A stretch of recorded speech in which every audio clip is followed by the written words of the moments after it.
about. Monday Night Football, the Harbaugh Bowl. Here we go. Oh, what a matchup. Excuse me. I'm tired of John versus Jim. I'm tired of the Harbaugh brothers, tired of the Harbaugh Bowl.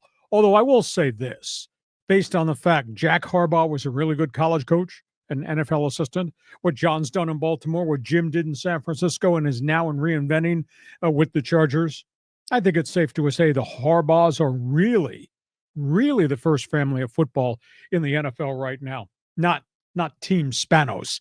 Anyhow, Monday Night Football. Do you think this will be a quarterback shootout? Hell yes. Justin Herbert is as hot as anybody. 13 touchdowns, 1 interception, quarterback rating of 102. He has made every one of those wide receivers at the line of scrimmage much better. Those Charger 3 wide receivers, led by the kid McConkey, he's averaging 14 yards per catch. Josh Palmer, second-year guy, 15 yards per catch. Quentin Johnston, 16 yards per reception. That's all because of Justin Herbert. Now, there are other issues. I don't like the offensive front. They're not protecting him. He's taken too many hits. Yes, they got J.K. Dobbins, and yes, they have Gus Edwards, and at times they run the ball, but not like they ran it early in the season.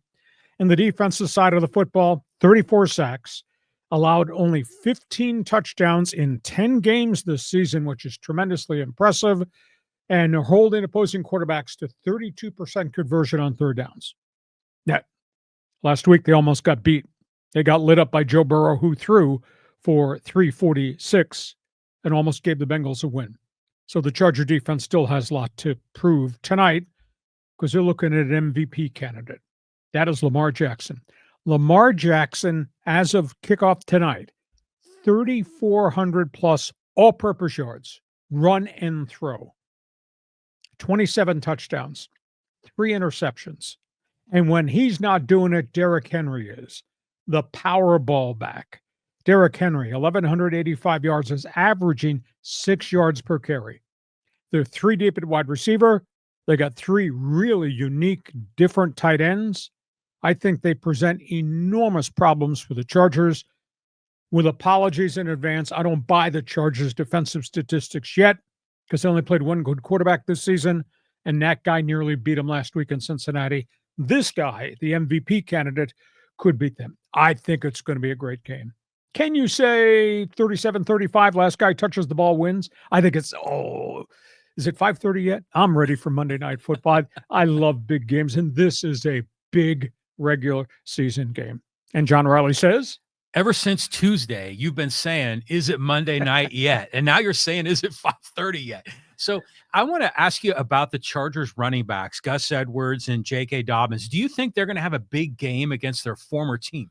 Well, Baltimore knows them. They knows what they can do. Obviously, somebody's got to win a battle at the line of scrimmage. Baltimore's defense is not great. Ravens are averaging 430 yards a game on offense because this, for the first time in Lamar Jackson's career, he's got pretty good people around him. Defensively, they don't have the inside linebacker Roquan Smith, who makes a lot of things happen. He's hurt.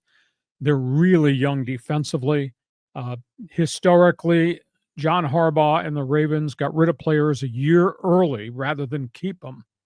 Well, they got a lot of young guys that are learning on the job, and they have some good games, and they have games, which is why they've lost 4 this season, despite the dynamics of everything King Lamar is at quarterback. So I think the Chargers will try to run it, but I think they got to make it a throwing contest because I don't know if Baltimore secondary can cover all the things that the Chargers are going to do.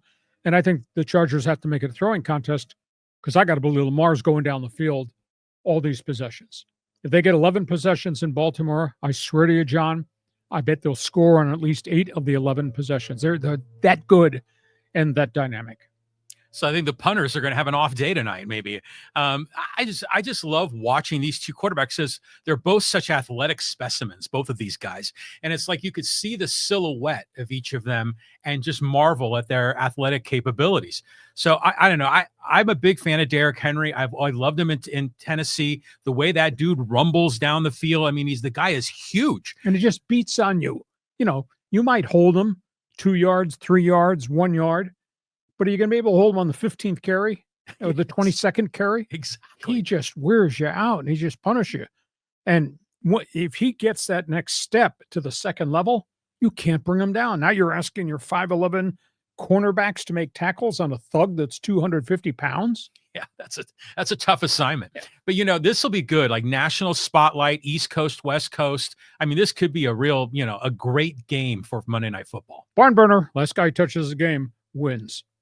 I don't know who to root for. I don't know who to pick. I am such a Justin Herbert fan, but I have such regard because Lamar Jackson has made himself a really complete quarterback. When he first got there from Louisville, he could run, but his passing he was really inaccurate. Dude is almost completing 70% of his throws on top of everything else. Well, I was amazed at both quarterbacks touchdown interception ratios. Phenomenal. You said 27-3 for Jackson. And what is it for Herbert? 13-1. Unbelievable. That's just out of control. Here's a final stat you should consider. On Monday Night Football, Lamar Jackson, quarterback rating 124. That's some other galaxy. Holy crap. 20 touchdowns, no picks in Monday Night Football. This reminds me of the Oakland Raiders. Remember, they were like awesome on Monday Night Football for a while. So I imagine the Ravens have got to be the favorite. They're playing at home. Couple of points. What's the weather like going to be like in Baltimore? Game's here. Oh, it's here. SoFi. So they were at SoFi last night with the Rams too. Yes. So quick stadium conversion. Yeah. We got everything to look forward to with one thing missing. Could you imagine what would come out of his mouth? The superlatives, the adjectives, the adverbs. If Howard Cosell was in the booth tonight describing this, Harbaugh brothers, this, Lamar versus Herbert, this, the fans in the stands. Howard Cosell. Yeah. Oh, here you go. I know. I remember that in my youth in Monday Night Football. And that guy, at first, I thought he was an arrogant ass, but then I really warmed up to him and I liked the guy and I loved his relationship with Muhammad Ali. Okay. And how does it sound again? Howard Cosell. You've been drinking early, haven't you? I think I have, yeah. Okay, Monday Night Football, it's going to be great. Hey, you got a comment, a question, you got a statement to make. Fans Forum chat box is open. Fill it up with football fans right now.